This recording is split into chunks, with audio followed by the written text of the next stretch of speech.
जय हिंद साथियों, आप सभी का स्वागत करता हूं आप सभी के अपने चैनल टारगेट सिलेक्शन में। साथियों, आज की इस वीडियो में एसएससी एमटीएस के लिए बहुत इंपॉर्टेंट क्लास को देखने जा रहे हैं। यानी कि जो भी साथियों आपके पूरे मॉडल पेपर, जो भी आपके साथियों सिलेबस है, उस सिलेबस पर आधारित ये पूरा मॉडल पेपर है। मेरा मानना है साथियों कि अगर आप इस क्लास को देख लेते हैं तो आपके बहुत सारे क्वेश्चंस आपको रियल अपनी शिफ्ट में देखने को मिलेंगे। तो बहुत तेजी के साथ साथियों सबसे पहले 25 सवाल हम लोग देखेंगे सामान्य ज्ञान के। मैं कहता हूं साथियों कि अगर ऐसे ही जीएस के आपके सामने 25 क्वेश्चन आ जाते हैं तो आपका स्कोर कितना रहना चाहिए। मेरा मानना है साथियों अगर आपका स्कोर 12 से 13 का रहता है तो ये समझ लीजिए बहुत बेस्ट आपका स्कोर रहता है। ठीक है ना। चलिए, तो 25 में से 12 से 13 सवाल करेंगे। उसके बाद साथियों हम लोग इंग्लिश के क्वेश्चन देखेंगे, उसके बाद रीजनिंग के भी देखेंगे और साथियों मैथ के भी कुछ क्वेश्चंस हम लोग यहां पर देखेंगे। तो पहला सवाल आ चुका है आपकी स्क्रीन पर, देखिए और मुझे बताइए सही जवाब आपका क्या होगा कि भारत के उपराष्ट्रपति को उनके शपथ कौन दिलाता है, मुझे बताइए। तो देखिए, उपराष्ट्रपति को शपथ कौन दिलाते हैं, तो राष्ट्रपति जो है ना ये उपराष्ट्रपति को शपथ दिलाते हैं। उसके बाद देखिए भारत के पहले मुस्लिम राष्ट्रपति कौन थे, तो डॉक्टर जाकिर हुसैन की अगर बात करें साथियों, डॉक्टर जाकिर हुसैन ही भारत के प्रथम मुस्लिम राष्ट्रपति थे। उसके बाद देखिए येन कहां की मुद्रा है, देखिए येन बहुत पूछी जाती है कि कहां की मुद्रा है, तो आप लोग ध्यान रखेंगे जापान की मुद्रा है आंसर, जिनका भी ऑप्शन नंबर बी के साथ है बिल्कुल करेक्ट है। उज्बेकिस्तान की राजधानी क्या है, मुझे बताइए। तो उज्बेकिस्तान की राजधानी साथियों क्या है, ताशकंद है। क्या है साथियों, उज्बेकिस्तान की राजधानी ताशकंद है, आंसर आपका जाएगा बी के साथ। अगला सवाल है कि निम्नलिखित में से कौन सा राष्ट्रीय उद्यान केरल में, ये बहुत इंपॉर्टेंट क्वेश्चन है आपके एग्जाम में साथियों आएगा। देखिए अगर हम बात करते हैं एराविकुलम राष्ट्रीय उद्यान की, तो ये एराविकुलम राष्ट्रीय उद्यान कहां पर है साथियों, केरल में स्थित है, आंसर आपका जाएगा डी के साथ। नेक्स्ट नंबर का सवाल है कि किस घराने को रंगीला घराना के नाम से जाना जाता है। तो किस घराने को, मैं कहूंगा किराना घराने को किस नाम से जाना जाता है, रंगीला घराने के नाम से जाना जाता है किराना घराने को। नेक्स्ट नंबर का सवाल देखिए कि निम्नलिखित में से कौन बनारस घराने से संबंधित है। तो बनारस घराने से साथियों कौन संबंधित है, सिद्धेश्वरी देवी इनका नाम है और सिद्धेश्वरी देवी ही साथियों बनारस घराने से संबंधित हैं। उसके बाद देखिए अगला सवाल है आपकी स्क्रीन पर कि मीनाक्षी मंदिर कहां पर है, मुझे बताइए। चलिए, मीनाक्षी मंदिर की अगर बात करें साथियों कहां पर है, तो मां से मीनाक्षी मंदिर और मां से मदुरै, यानी कि मीनाक्षी मंदिर कहां पर है, मदुरै में है, राइट आंसर आपका ऑप्शन नंबर सी हो जाता है। उसके बाद देखिए कि कृष्णाटम, क्या कृष्णाटम किस राज्य का एक नृत्य है। देखिए मैंने आपको कई बार बताया कि अगर किसी के अंत में, किसी भी नृत्य के अंत में अगर अट्टम आ जाता है तो वह हमेशा कहां का नृत्य होगा, वो हमेशा केरल का नृत्य होगा। इसलिए जो लोग भी यहां पर हैं ऑप्शन नंबर सी के साथ मैं कहूंगा आंसर आपका बिल्कुल करेक्ट है। अगला सवाल है कि मारूनी नृत्य किस राज्य से संबंधित है, यानी कि मारूनी नृत्य साथियों कहां पर किया जाता है, तो ये सिक्किम में किया जाता है। कहां पर साथियों, सिक्किम में किया जाता है। ये बात आप सभी लोगों को मालूम होना चाहिए भाई, बहुत बढ़िया,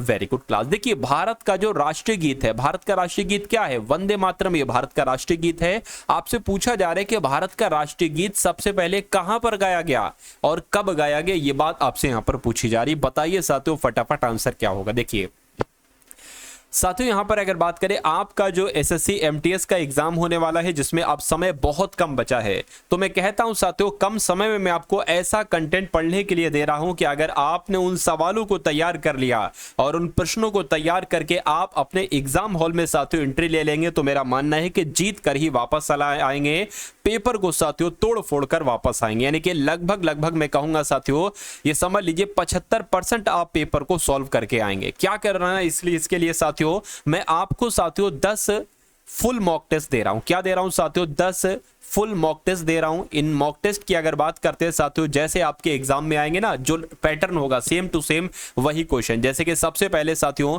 आपके सामने जीएस प्लस करंट अफेयर के 25 क्वेश्चन, उसके बाद इंग्लिश के 25 क्वेश्चन, उसके बाद रीजनिंग के 20 क्वेश्चन और साथियों मैथ के 20 क्वेश्चन। यानी कि एक पेपर में 90 क्वेश्चन आ रहे हैं ना, तो 90 क्वेश्चन के ये 10 मॉडल पेपर आपके लिए तैयार किए गए हैं। मेरा मानना है कि अगर इन मॉडल पेपर को आप तैयार कर लेंगे तो पेपर आपका ये समझ लीजिए क्रैक मानिए। उसके अलावा साथियों पिछले 8 महीने की मैं आपको करंट अफेयर भी दे रहा हूं, वन लाइनर प्रकार से करंट अफेयर दे रहा हूं आपको मैं। और इनकी अगर बात करूं, क्वेश्चन होगा उसके नीचे उसका आंसर होगा, मैथ का क्वेश्चन उसके जस्ट नीचे उसका सॉल्यूशन है। इससे समय की बचत आपके लिए होगी। तो फटाफट साथियों सरसरी निगाहों से इन अगर प्रश्नों को आप देखकर चले जाएंगे तो मेरा मानना है कि 70-75% तो आपका कहीं नहीं पेपर गया इस एक पीडीएफ के माध्यम से। तो ये पीडीएफ आपको सिर्फ 45 रुपए में दी जा रही है।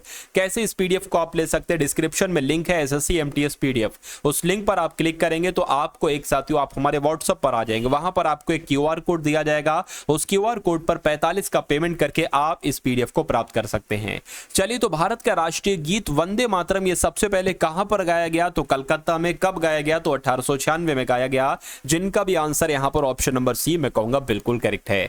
भारतीय राष्ट्रीय प्रतीक में कितने साथियों शेर दिखाई देते हैं, तो भारतीय राष्ट्रीय प्रतीक में कितने शेर दिखाई देते हैं, 3 शेर दिखाई देते हैं, ये आपको मालूम होना चाहिए। अगला सवाल है कि आपसे पूछा जा रहा है कि जो सत्यमेव जयते ये कहां से लिया गया, सैकड़ों बार सवाल आपसे पूछा जा चुका है, तो जिनका भी answer option number D Mundakopanishad है मैं कहूंगा बिल्कुल करेक्ट है। सवाना घास के मैदान साथियों कहां पर पाए जाते हैं, तो सवाना घास के मैदान पूर्वी अफ्रीका में पाए जाते हैं। कहां पर पाए जाते हैं साथियों, पूर्वी अफ्रीका में पाए जाते हैं। उसके बाद देखिए, भारतीय संविधान का कौन सा अनुच्छेद भारतीय राष्ट्रपति के पद के लिए पुनः निर्वाचन की योग्यता निर्धारित करता है, तो ये अनुच्छेद बहुत इंपॉर्टेंट है और इस अनुच्छेद का नाम है साथियों 57 अनुच्छेद, यानी कि राष्ट्रपति के पद के लिए जो पुनः निर्वाचन की योग्यताएं हैं ये अनुच्छेद 57 में साथियों लिखी हुई है। नेक्स्ट नंबर का सवाल है कि भारतीय संविधान के किस अनुच्छेद के अंतर्गत भाषण एवं अभिव्यक्ति की स्वतंत्रता के अधिकार की गारंटी दी गई है, तो किस अनुच्छेद की बात की गई है साथियों, अनुच्छेद 19 की बात की गई है।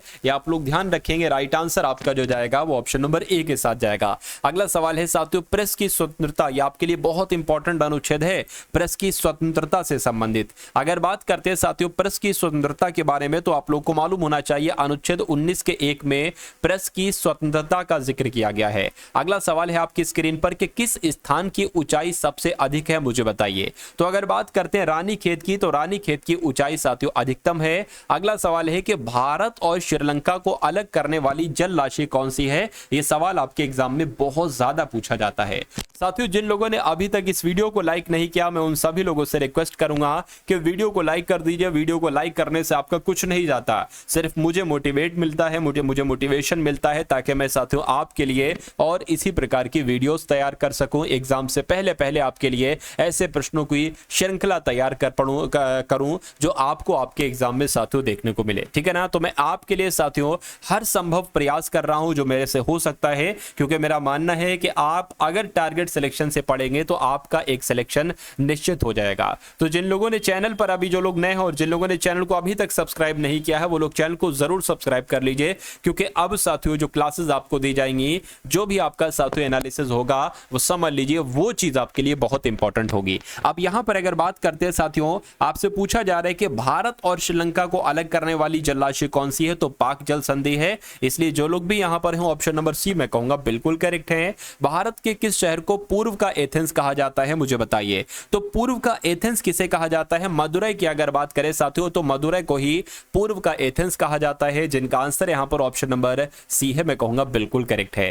हाल ही में सरकार ने सभी केंद्रीय सरकारी अस्पतालों की सुरक्षा में कितने प्रतिशत की बढ़ोतरी की है, तो कितने प्रतिशत की बढ़ोतरी की है, 25% की बढ़ोतरी की है। आपका आंसर जाएगा ऑप्शन नंबर सी के साथ। अगला सवाल है कि किस राज्य के मुख्यमंत्री ने युवा उद्यम विकास अभियान योजना का शुभारंभ किया है, तो किसने किया है साथियों, उत्तर प्रदेश सरकार के द्वारा, यानी कि उत्तर प्रदेश के मुख्यमंत्री के द्वारा युवा उद्यम विकास अभियान योजना का शुभारंभ किया गया है। यह क्वेश्चन साथियों करंट अफेयर का इंपॉर्टेंट है। अगला सवाल देखिए कि किस देश में दुनिया का सबसे पुराना कैलेंडर खोजा गया है, तो दुनिया का सबसे पुराना कैलेंडर तो तुर्की में खोजा गया है। कहां पर खोजा गया है साथियों, तुर्की में खोजा गया है। उसके बाद देखिए राष्ट्रपति द्रौपदी मुर्मू जी ने किसे शौर्य चक्र से सम्मानित किया है, तो किसे साथियों शौर्य चक्र से सम्मानित किया है, इनका नाम है वर्नोन डेसमंड किन, और इनको ही साथियों राष्ट्रपति द्रौपदी मुर्मू जी के द्वारा शौर्य चक्र सम्मान से सम्मानित किया गया है। अगला सवाल है आपकी स्क्रीन पर, आपसे पूछा जा रहा है कि किसने भारत दलहन संगोष्ठी 2024 की मेजबानी की है, तो किसने की है साथियों, नई दिल्ली ने की है। राइट आंसर आपका जो जाएगा वो किस ऑप्शन के साथ जाएगा, ऑप्शन नंबर सी के साथ जाएगा। अगला सवाल है, तो अब आपके सामने साथियों यहाँ पर पूरे इंग्लिश के कितने क्वेश्चन मैं आपको कराने वाला हूँ इंग्लिश के साथियों। देखिए आपके एग्जाम में भी पूरे जीएस प्लस करंट अफेयर के 25 क्वेश्चन आएंगे, और उसके बाद साथियों इंग्लिश के क्वेश्चन भी आपके सामने 25 सवाल आएंगे। तो जैसे साथियों आपके सामने 25 सवाल खुलेंगे आपके एग्जाम में, तो वैसे साथियों उसी प्रकार के वैसे ही क्वेश्चन मैंने लिए हैं। तो इन सभी क्वेश्चन को आप लोग देखकर एग्जाम में देने जाइएगा, क्योंकि ये क्वेश्चन आपको आपके एग्जाम में डायरेक्ट देखने को मिलेंगे। तो यहाँ पर अगर बात करें साथियों देखिए select the correctly spelled word, यानी कि आपको ये बताना है कि कमेटी की स्पेलिंग बिल्कुल सही तरीके से कहां पर लिखी हुई है, मुझे बताइए। देखिए कमेटी की अगर बात करें साथियों, कमेटी की स्पेलिंग क्या होना चाहिए, COMMITTEE होना चाहिए। और ऐसी कहां पर लिखी हुई है साथियों, ऑप्शन नंबर ए में लिखी हुई है। तो ये क्या होगा, ये आपका बिल्कुल सही जवाब हो जाएगा। कमेटी का मतलब क्या होता है, कोई समिति, ठीक है ना। उसके बाद देखिए अगला सवाल है, अब आपको बताना है साथियों एंटोनिम, किस वर्ड का आपसे एंटोनिम पूछा जा रहा है साथियों, प्रोग्रेस का आपसे एंटोनिम पूछा जा रहा है, मुझे बताइए। देखिए प्रोग्रेस का मतलब क्या होता है भाई, कहते नहीं भाई तुम तो प्रोग्रेस कर रहे हो, यानी कि तुम तरक्की कर रहे हो, तो इसका एंटोनिम क्या होगा, मैं कहूंगा साथियों रिवाइज होगा। क्या होगा, रिवाइज का मतलब तो दोहराना होता है, ये थोड़ी ना इसका साथियों सिनोनिम एंटोनिम हो जाएगा। उसके अलावा यहां पर लिखा हुआ है डेक्लाइन, डेक्लाइन का मतलब क्या होता है, डेक्लाइन का मतलब होता है कोई चीज खत्म हो रही है, यानी कि किसी चीज का पतन हो रहा है। अरे कोई तरक्की कर रहा है तो वो खुश हो जाएगा, लेकिन कह दो तुम्हारा तो पतन हो रहा है तो वो नाराज हो जाएगा। तो मैं कहूंगा प्रोग्रेस का जो एंटोनिम होगा वो डेक्लाइन होगा, डेक्लाइन होगा। तो ये आपका बिल्कुल करेक्ट आंसर हो जाएगा। उसके बाद देखिए अगला सवाल है, आपसे पूछा जा रहा है साथियों, देखिए अब आपको एडियम बताना है, एडियम का meaning to aim for the stars, ये एक मुहावरा है और इस मुहावरे का मतलब आपसे यहां पर आपसे पूछा जा रहा है। तो इस मुहावरे का मतलब क्या हो सकता है, मुझे बताइए। सबसे पहले तो हमें मालूम होना चाहिए to aim for the stars का मतलब क्या होता है। देखिए जैसे कि आपने बड़ा लक्ष्य बनाया है, आपने क्या लक्ष्य बनाया है साथियों, आपने कुछ बड़ा लक्ष्य बनाया है, यानी कि बड़ा लक्ष्य बनाने को ही क्या कहा जाता है, to aim for the stars कहा जाता है। तो आपको मतलब पता चल गया, to aim for the stars का मतलब क्या होता है, बड़ा लक्ष्य बनाना। तो आपको बताने कि कहां पर लिखा हुआ है बड़ा लक्ष्य बनाना, टू सेट हाई गोल्स, ये होगा बड़ा लक्ष्य बनाना। टू बी डिजी नहीं, to go to into space नहीं, ये भी नहीं होगा। मैं कहूंगा टू सेट हाई गोल्स, यानी कि बड़ा लक्ष्य बनाना, ये क्या हो जाएगा, to aim for the stars का अर्थ हो जाएगा टू सेट हाई गोल्स, जिनका भी आंसर ए बिल्कुल करेक्ट है। अगला सवाल देखिए, अब आपको बताने फिर से साथियों एक इडियम का अर्थ, यानी कि to go to do the dishes, आप लोग को बताना है साथियों इस क्वेश्चन का राइट आंसर। देखिए टू डू द डिशेस का मतलब पता क्या होता है साथियों, बर्तन साफ करना। इसका मतलब क्या होता है, इसका मतलब होता है साथियों बर्तन साफ करना। अब आपको ऑप्शन में से देखकर बताने कि ये कहां पर लिखा हुआ है इंग्लिश में बर्तन साफ करना। To make a great effort, इसका मतलब होगा बर्तन साफ करना नहीं। To wash and dry dishes, ये होगा साथियों, ठीक है ना, तो ये कहीं ना कहीं हो जाएगा to wash and dry dishes. तो ये आपका क्या होगा, ये आपका बिल्कुल करेक्ट आंसर हो जाता है। उसके बाद देखिए अगला सवाल है, आपको यहां पर अगर बात करें साथियों सेगमेंट आपके सामने, जैसे कि I was segment, upset because segment आ गया, माई मदर वाज सेगमेंट आ गया, एक अलग, यानी कि 4 सेगमेंट है। आपको बताना है 4 में से कहां पर ग्रामेटिकल एरर है, मुझे बताइए। देखिए और बताइए राइट आंसर क्या होगा। देखिए I was upset because my mother was angry on me. अब देखिए एंग्री ऑन की जगह पर विद आना चाहिए, क्या आना चाहिए साथियों, विद आना चाहिए, यानी कि एंग्री ऑन मी की जगह में क्या है, दिक्कत है, यहीं पर ग्रामेटिकल एरर है। और यहां पर आना क्या चाहिए साथियों, एंग्री विद मी होना चाहिए था। खैर अगला सवाल देखिए आपकी स्क्रीन पर है, खाली जगह में आपको बताने कौन सा वर्ड आएगा। देखिए ही इज ए, क्या ही इज ए एक तरीके से fragile reader of mystery books, या एविड, या अलर्ट, या साथियों एगाइल, क्या होगा यहां पर बिल्कुल सही जवाब, मुझे बताइए। देखिए फ्रेगाइल की अगर बात करते हैं तो फ्रेगाइल का मतलब होता है नाजुक, यहां पर नाजुक वर्ड थोड़ी ना आएगा।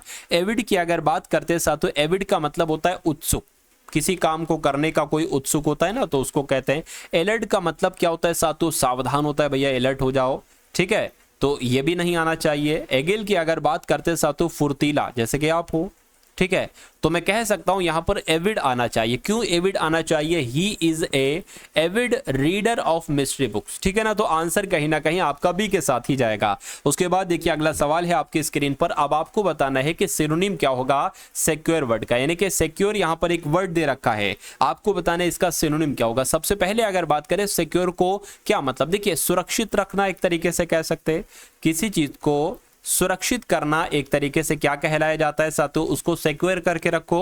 तो इसका सिनोनिम क्या इग्नोर हो जाएगा। भाई इग्नोर क्यों होगा, नजरअंदाज क्यों होगा, फॉरगेट होगा, भूल जाना, ऐसा क्यों होगा, ठीक है ना। उसके अलावा साथियों डिसजॉइन भी नहीं होगा, यानी कि अलग कर देना, या जॉइन का मतलब होता है साथियों मतलब मिलाना एक तरीके से, डिसजॉइन का मतलब जुदा करना हम लोग कह सकते हैं। प्रोटेक्ट का मतलब क्या होता है, प्रोटेक्ट का मतलब भी होता है साथियों सुरक्षित करना। तो मैं कहूंगा कि जिनका भी आंसर ऑप्शन नंबर डी के साथ है बिल्कुल करेक्ट है। अगला सवाल देखिए आपके स्क्रीन पर। देखिए अभी हम लोग साथियों रीजनिंग के क्वेश्चन भी देखेंगे और मैथ के क्वेश्चन भी देखेंगे, क्योंकि आपको मालूम होना चाहिए साथियों रीजनिंग और मैथ ये आपकी क्वालिफाई है।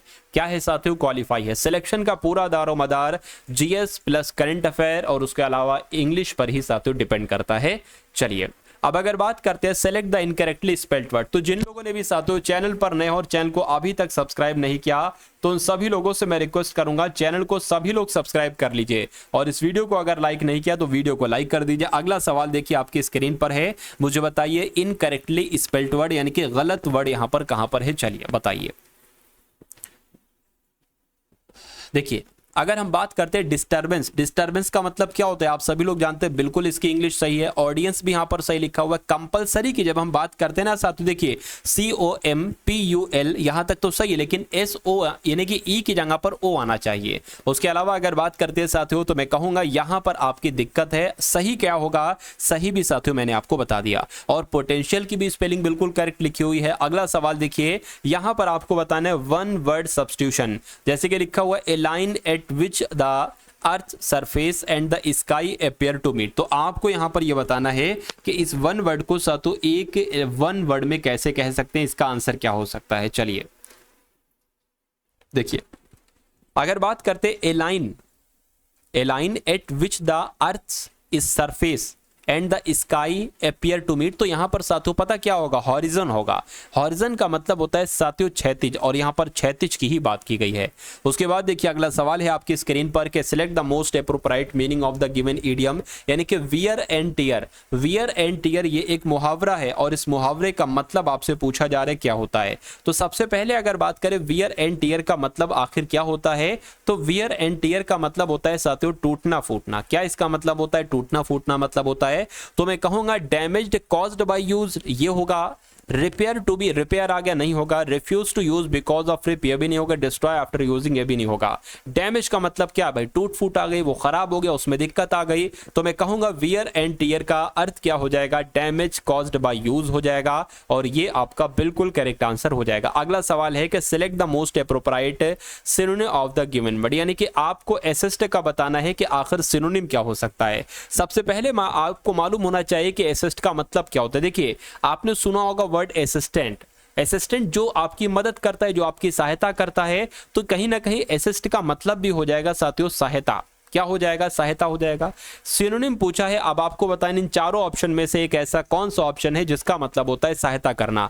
देखिए चेक का मतलब क्या होता है भाई? चेक करना, उसकी जांच करना, ठीक है ना। डिले का मतलब आप सभी को पता है कि देर हो जाना, ठीक है। पार्डन की अगर बात करते हैं साथियों माफी मांगना कहते हैं, लेकिन एड की अगर बात करें साथियों इसका मतलब होता है हेल्प करना, ठीक है। तो मैं कहूंगा सिनोनिम क्या होगा? ऑप्शन नंबर बी वाला होगा, और ये क्या होगा? यही आपका बिल्कुल करेक्ट आंसर हो जाता है। उसके बाद देखिए अगला सवाल है आपकी स्क्रीन पर, अब आपको बताना है साथियों सिनोनिम क्या होगा स्पर्न का, यानी कि स्पर्न की अगर बात करते हैं साथियों स्पर्न का सिनोनिम क्या होगा? फटाफट आप लोग यहां पर मुझे बता दीजिए। देखिए सबसे पहले आपको मालूम होना चाहिए कि स्पर्न का मतलब होता है साथियों क्या? किसी चीज की, मान लीजिए किसी की बेइज्जती हो जाती है, किसी का तिरस्कार हो जाता है, तो उसको हम लोग कह सकते हैं भाई स्पर्न। अब आपको बताने कि तिरस्कार यहां पर किसका यहां पर लिखा हुआ है, तिरस्कार कहां पर लिखा हुआ है? देखिए इंक्लूड की अगर बात करें तो इंक्लूड का मतलब होता है शामिल करना, तो ये तो होगा नहीं इसका सिनोनिम। डिस्पाइस की जब हम बात करते हैं साथियों, डिस्पाइस की अगर बात करें या उसके अलावा गॉसिप की बात करें, गॉसिप का मतलब गपशप होता है, गपशप करना, ठीक है। और एडमायर की अगर बात करते हैं साथियों, एडमायर का मतलब क्या होता है? कहीं ना कहीं प्रशंसा करना, तारीफ करना, तो ये तो तिरस्कार लिखा हुआ है। मैं कहूंगा डिस्पाइस का मतलब क्या होता है? डिस्पाइस का मतलब भी साथियों तिरस्कार होता है, ठीक है। तो इस प्रकार आपका स्पर्न का सिनोनिम क्या हो जाएगा? डिस्पाइस हो जाएगा, और ये आपका बिल्कुल करेक्ट आंसर हो जाएगा। अगला सवाल है आपकी स्क्रीन पर, यहां पर अगर बात करें साथियों कुछ नहीं आपको करना है, trees clean and air and remove polluted gases. तो आपकी अगर बात करें साथियों clean in air, clean in air की जगह पर क्या आएगा? बस आपको इतनी सी बात बताना है। अगर क्लीन इन एयर बिल्कुल सही लिखा हुआ है तो हो सकता है ऑप्शन नंबर डी आंसर हो। चलिए देखिए क्लीन द एयर होना चाहिए, trees clean the air and remove polluted gases, तो आपका क्लीन द एयर यहां पर आना चाहिए, क्लीन इन एयर यहां पर नहीं आएगा। उसके बाद देखिए अब आपको बताना है इनकरेक्टली स्पेल्ड वर्ड, यानी कि कौन से वर्ड की स्पेलिंग आपको गलत लग रही है, देखिए और मुझे बताइए क्या होगा राइट आंसर। चलिए देखिए यहां पर अगर बात करें ओवर अलग, रिएक्ट अलग, तो ओवर रिएक्ट तो साथियों बिल्कुल सही स्पेलिंग लिखी हुई है। डिसओबीडिएंट की बात करें, देखिए डिसओबीडिएंट की स्पेलिंग ऐसे नहीं होगी। डिसओबीडिएंट का मतलब क्या होता है? ओबीडिएंट का मतलब होता है कोई अगर आपकी बात मान रहा है, ठीक है, लेकिन अगर जो आपकी बात नहीं मान रहा है उसको डिसओबीडिएंट कह सकते हैं। तो डिसओबीडिएंट की स्पेलिंग DISOBE हो गया। उसके अलावा साथियों DIENT, ये ए जो है ना, ये ए एक्स्ट्रा है। तो मैं कहूंगा किस वर्ड में दिक्कत है, इनकरेक्ट कौन सा वर्ड है? ऑप्शन नंबर बी वाला है, और ये आपका सही जवाब हो जाएगा। डिसअप्रूव का मतलब साथियों रिजेक्ट करना होता है, ठीक है ना। चलिए, तो मैं कहूंगा इसकी भी सही है, और ये लिखा हुआ है प्रोपोर्शनेट, ये भी सही है, ये भी सही है। आंसर आपका ऑप्शन नंबर बी हो जाता है। नेक्स्ट नंबर का सवाल है आपकी स्क्रीन पर, देखिए, बताइए सही जवाब क्या होगा। Tagore was a poet as well a patriot. अब यहां पर अगर बात करें, देखिए साथियों, एक सेगमेंट ये है, एक ये वाला है, और एक साथियों वाला। आपको बताने के कहां पर किस सेगमेंट में साथियों दिक्कत आपको लग रही है, गलती आपको दिख रही है। Tagore was a poet as well as, देखिए एज वेल एज होना चाहिए, ठीक है, एज वेल एज होना चाहिए। तो मैं कहूंगा दिक्कत कहां पर है? ऑप्शन नंबर, यानी कि एज वेल में है, तो दिक्कत यहां पर है, तो ये आपका क्या होगा? राइट आंसर है। उसके बाद देखिए अगला सवाल है आपकी स्क्रीन पर, select the most appropriate option to the fill in the blanks. The news reporter refused to disclose his source of information, मतलब डिस्क्लोज आना चाहिए, डिस्ट्रीब्यूट आना चाहिए, डिस्ट्रैक्ट आना चाहिए, डिस्कवर आना चाहिए, क्या आना चाहिए यहां पर आपसे पूछा जा रहा है। देखिए डिस्कवर की अगर बात करते हैं, डिस्कवर का मतलब होता है साथियों खोजना, ये आप भी जानते हैं। और डिस्ट्रैक्ट की अगर बात करें साथियों, मतलब अपने ट्रैक से हट जाना, डिस्ट्रैक्ट मतलब। और डिस्ट्रीब्यूट मतलब क्या हो जाएगा साथियों? कोई चीज बांटना, क्या? कोई चीज बांटना, ठीक है, वितरित करना। डिस्क्लोज की अगर बात करते हैं, डिस्क्लोज का मतलब क्या होता है साथियों? किसी का रहस्य खोल देना, यानी कि खुलासा कर देना। तो यहां पर क्या आना चाहिए? The news reporter refused to disclose his source of information, तो डिस्क्लोज यहां पर आना चाहिए, इसलिए राइट आंसर आपका ऑप्शन नंबर ए हो जाता है। भाई बहुत बढ़िया, वेरी गुड क्लास। उसके बाद देखिए अगला सवाल है, लिखा हुआ है in the jungle he saw a Grove of valves. अब यहां पर वॉल्व्स की अगर बात करें, वॉल्व्स का मतलब क्या होता है साथियों? भेड़ हम लोग कह सकते हैं। वॉल्व का मतलब क्या हो जाएगा साथियों? भेड़ हो जाएगा, ठीक है ना। तो अब देखिए ग्रोव ऑफ वेल्व्स, यानी कि उसने भेड़ियों का समूह देखा। अब भेड़ियों के समूह को क्या कहेंगे? ग्रोव ऑफ वॉल्व्स कहेंगे, पैक ऑफ वॉल्व्स कहेंगे, बंच ऑफ वॉल्व्स कहेंगे, या हर्ड ऑफ वॉल्व्स कहेंगे? तो मैं कहूंगा साथियों पैक ऑफ वॉल्व्स कहते हैं भेड़ियों के समूह को, या भेड़ियों के झुंड को। तो आपका right answer option number B हो जाता है। उसके बाद देखिए साथियों एंटोनिम आपको बताना है किस वर्ड का? डिपोजिट वर्ड का। तो डिपोजिट वर्ड की अगर बात करें, इसका एंटोनिम क्या हो जाएगा? देखिए डिपोजिट, आप पैसा डिपोजिट करते हैं बैंक में, तो जमा करना कहलाया जाता है, जमा करना। तो पैसा निकालने को क्या कहा जाता है? क्या पैसा निकालने को क्या कहा जाता है साथियों? आप भी जानते हैं, विड्रॉ कहा जाता है। तो आपका राइट आंसर अगर है ऑप्शन नंबर सी के साथ, तो मैं कहूंगा कि आपका जवाब बिल्कुल करेक्ट हो जाता है। उसके बाद देखिए अगला सवाल है, a large group of people. क्या साथियों? A large group of people आपसे पूछा जा रहा है साथियों, इसका मतलब क्या होगा मुझे बताइए। देखिए यानी कि लोगों के समूह को क्या कहा जाएगा? लोगों के समूह को प्रेड कहा जाएगा, प्रेड कहा जाएगा नहीं साथियों। उसके बाद हर्ड भी नहीं कह सकते साथियों, हॉर्ड कहा जाएगा। यानी कि लोगों के समूह को, लार्ज ग्रुप, एक बड़ा समूह है लोगों का, इसको हॉर्ड कहा जाता है। ये आपका बिल्कुल क्या होगा? बिल्कुल करेक्ट आंसर है। नेक्स्ट नंबर का सवाल है कि स्पेल्ट वर्ड आपको बताना है, इनकरेक्टली स्पेल्ट आपको बताना है। कहां पर दिक्कत है, किस ऑप्शन में दिक्कत है? देखिए कोलाइड की बात करें, कोलाइड का मतलब क्या होता है साथियों? एक तरीके से टकरना, एक तरीके से हम लोग इसको कह सकते हैं, ठीक है ना। कहीं पर टकरना भी कहते हैं, कहीं पर टकराना भी कहते हैं। तो कोलाइड का मतलब जेलस की, देखिए जेलस की स्पेलिंग ऐसे थोड़ी ना लिखी जाएगी। जेलस की स्पेलिंग क्या होती है साथियों? JEALOUS होती है। क्या? JEALOUS होती है। जेलस का मतलब क्या होता है? जलना, ईर्ष्या करना। उसके अलावा यहां पर इसकी भी स्पेलिंग सही है, इसकी भी सही है साथियों। मैं कहूंगा दिक्कत किस ऑप्शन में थी? ऑप्शन नंबर बी में थी, इसलिए सही जवाब आपका बी हो जाता है। उसके बाद देखिए अगला सवाल है, वन वर्ड सब्स्टिट्यूशन आपको बताने, क्या बताना है? वन वर्ड सब्स्टिट्यूशन आपको बताना है। A medical practitioner specialising in children and their disease, यानी कि जो बच्चों का एक तरीके से जो मेडिकल लाइन में एक्सपर्ट होता है, या हम कह सकते हैं जो प्रैक्टिस कर रहा होता है चिल्ड्रन और उसकी बीमारियों के मामले में, उसको क्या कहा जाता है? उसको क्या कहा जाता है साथियों, आपको मालूम होना चाहिए। उसको क्या साथियों फिजिशियन कहते हैं? नहीं। उसको क्या साथियों कार्डियोलॉजिस्ट कहते हैं? नहीं। उसको साथियों क्या यहाँ पर साथियों नेफ्रोलॉजिस्ट कहते हैं? नहीं साथियों। उसको पेडियाट्रिशियन कहा जाता है। तो आपका राइट आंसर यहाँ पर कट नहीं सही बनना चाहिए, आपका right answer option number D के साथ जाएगा। ठीक है ना, चलिए। क्योंकि साथियों अगर बात करें नेफ्रोलॉजिस्ट, उसे कहा जाता है जो किडनी से संबंधित डॉक्टर होता है। क्या? जो किडनी से संबंधित डॉक्टर होता है। कार्डियोलॉजिस्ट किसे कहा जाता है? जो हृदय से संबंधित, क्या हृदय से संबंधित डॉक्टर होता है। और फिजिशियन को साथियों चिकित्सक कहा जाता है। क्या कहा जाता है? चिकित्सक कहा जाता है। तो इतनी बातें आप लोग ध्यान रखेंगे। उसके बाद देखिए अगला सवाल है कि अब आपको बताना है pass the button. Pass the baton की अगर बात करते हैं, इसका मतलब क्या होता है साथियों? किसी दूसरे पर जिम्मेदारी सौंपना, खुद काम ना करना, किसी दूसरे पर जिम्मेदारी सौंप देना, इसको पास द बैटन कहा जाता है। अब आपको बताना है कि कहां पर ऐसा लिखा हुआ है। Share a reward with someone नहीं, take a part in relay race नहीं साथियों, शिफ्ट रिस्पॉन्सिबिलिटी टू अदर, यानी कि आप रिस्पॉन्सिबिलिटी किसी दूसरे को शिफ्ट कर देना, इसको ही कहा जाता है pass the button. Right answer आपका जाएगा ए के साथ। अगला सवाल है वन वर्ड सब्स्टिट्यूशन आपको बताना है। Person who sells and arrange cut flower, यानी कि अगर बात करें साथियों एक ऐसा बंदा जो फूलों को, ठीक है ना, फूलों को अरेंज करता है, उसको बेचता है, उसको क्या कहेंगे? उसको तो फूल वाला कहा जाता है। और फूल वाला को क्या कहा जाता है? फ्लोरिस्ट कहा जाता है। तो आपका राइट आंसर क्या होगा? ऑप्शन नंबर ए के साथ जाएगा। अगला सवाल देखिए आप लोग, आपसे कहा जा रहा है साथियों यहां पर अंडरलाइन की बात करें तो यहां पर है साथियों ट्रांजैक्शन में, after graduation he found a transaction job as a technical expert in regional office. तो आपको बताना है ट्रांजैक्शन की जगह पर क्या आएगा? रेकेटी आएगा, या स्टॉलवार्ट आएगा, या ऑस्पिशियस आएगा, या स्टेबल आएगा? तो क्या आना चाहिए? स्टेबल आना चाहिए। आंसर आपका जाएगा ऑप्शन नंबर डी के साथ। भाई बहुत बढ़िया, वेरी गुड क्लास। अब यहां पर आप लोग देखिए साथियों रीजनिंग के क्वेश्चंस आपके शुरू हो चुके हैं। तो रीजनिंग का पहला सवाल आपको आखिर ये बताना है कि विषम, देखिए आपको एग्जाम में 4 ऑप्शन दे दिए जाएंगे, जैसे यहां पर आपको 4 ऑप्शन दिए गए हैं।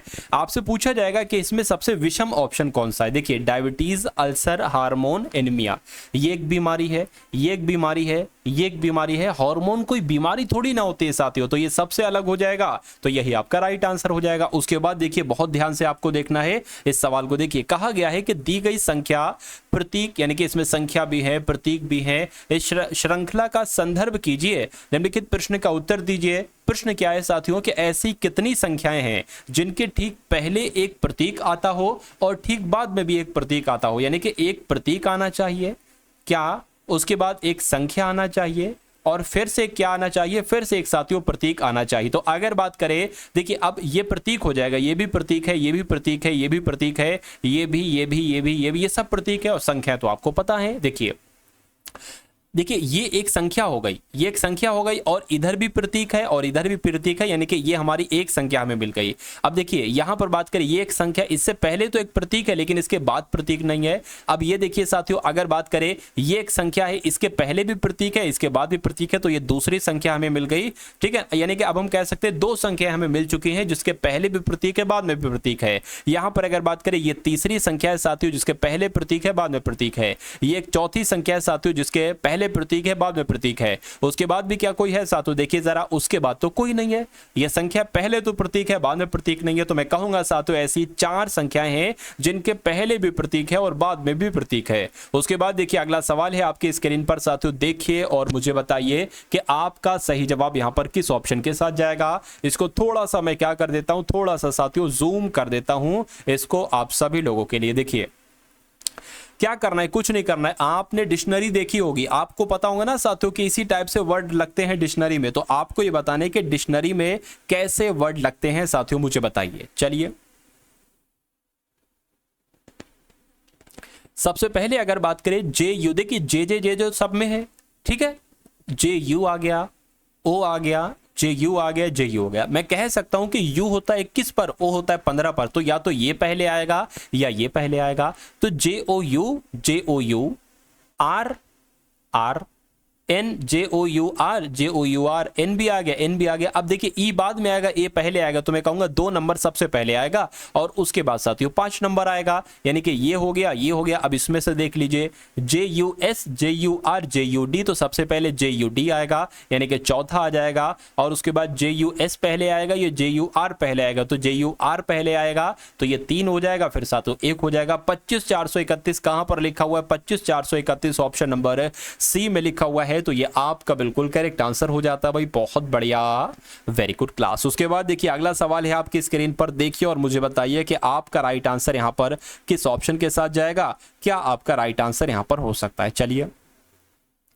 यहां पर अगर बात करें साथियों, कहा गया है कि सल्फर का संबंध सल्फर डाइऑक्साइड से है, तो हाइड्रोजन का संबंध किससे होगा? जाहिर सी बात है भाई साहब, अगर सल्फर का संबंध सल्फर डाइऑक्साइड से है तो हाइड्रोजन का संबंध हाइड्रोजन डाइऑक्साइड से हो जाएगा साथियों। तो आपका राइट आंसर क्या जाएगा साथियों? ठीक है ना, ऑप्शन नंबर डी के साथ जाएगा। चलिए उसके बाद देखिए अगला सवाल है आपकी स्क्रीन पर। यहां पर अगर बात करें, आपसे पूछा यह जा रहा है कि दिए गए शब्दों के अक्षरों से निम्नलिखित में से कौन सा शब्द नहीं बनाया जा सकता, देखना है और बताना है कि राइट आंसर आपका क्या हो सकता है। चलिए देखिए अगर बात करें, ये लिखा हुआ SIO, SI ये हो गया, O ये हो गया, RIR ये हो गया, I ये हो गया, ALA कहां गया, ए ये हो गया और एल ये हो गया, यानी कि पहला वाला ऑप्शन तो बनाया जा सकता है। इसी प्रकार हम दूसरे वाले ऑप्शन को देख लेते हैं, LIB, तो LIB ये हो गया, और ई आपका ये हो गया, और RAL RA ये हो गया, एल किधर गया? अच्छा यहां पर 2 बार एल आ रहा है, यहां पर सिंगल एल है, तो मैं कहूंगी ये वाला ऑप्शन नहीं बनाया जा सकता, नहीं बनाया जा सकता, तो यही आपका क्या होगा? यही आपका बिल्कुल करेक्ट आंसर हो जाएगा भाई। बहुत बढ़िया, वेरी गुड क्लास। साथियों कुछ क्वेश्चन लाए, ऐसा नहीं कि बहुत ज्यादा क्वेश्चन, मैंने चंद क्वेश्चन लिए हैं साथियों आपके लिए यहां पर रीजनिंग के, और चंद क्वेश्चन अब हम लोग देखेंगे मैथ के। तो मैथ का सवाल आपकी स्क्रीन पर आ चुका है, देखिए मुझे बताइए सही जवाब क्या होगा कि कितने प्रतिशत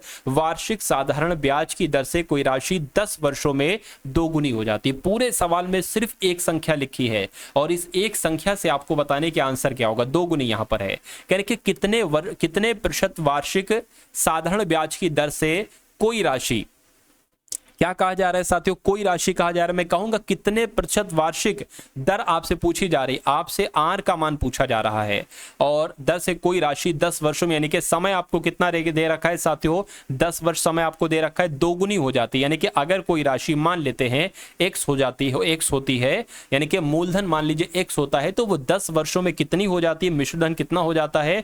2x हो जाता है। तो आर का आपको पता है साथियों, आर बराबर क्या होता है साथियों? आर बराबर SI होता है गुणा 100 होता है, और बटे में क्या हो जाता है? P गुणा T आ जाता है। तो अब अगर बात करें साधारण ब्याज क्या होता है? A माइनस P होता है, यानी इन दोनों का अंतर करेंगे तो साथियों x निकलेगा, तो साधारण ब्याज की जगह पर x गुणा 100 आ जाएगा, और यहां पर साथियों P कितना दे रखा है? PX दे रखा है, और T कितना दे रखा है? 10 दे रखा है, तो 10 आ जाएगा। इस 0 से ये 0 कैंसिल, इस x से ये x कैंसिल, यानी कि दर बराबर कितना आ गया साथियों? 10% आ गया। R बराबर 10% आ गया, तो 10% क्या होगा? 10% आपका बिल्कुल सही जवाब हो जाता है भाई। बहुत बढ़िया, वेरी गुड क्लास। अगला सवाल है आपकी स्क्रीन पर, देखिए सवाल को और मुझे बताइए कि सही जवाब क्या होगा। कहा जा रहा है कि एक दुकानदार की लगातार 4 महीनों के लिए 10,000, 7,500, 8,000, 10,500 रुपए में बिक्री हुई, यानी कि पहले महीने में 10,000 की बिक्री हुई, उस दूसरे महीने में 7,500 की, तीसरे महीने में 8,000 की, और चौथे महीने में 10,500 रुपए की बिक्री होती है किसी व्यक्ति की। तो कह रहे हैं कि 5वें महीने में उसकी बिक्री कितनी होनी चाहिए ताकि उसे 5 महीनों में 9,000 रुपए की औसत बिक्री मिले। अब देखिए औसत यहां पर आपको दे रखा है, आपने भी एक सूत्र सुना होगा, देखा होगा, पढ़ा होगा, लिखा होगा। औसत बराबर क्या होता है साथियों? औसत बराबर होता है, ठीक है ना, यहां पर तो साथियों कुल संख्या आ जाएगी। क्या?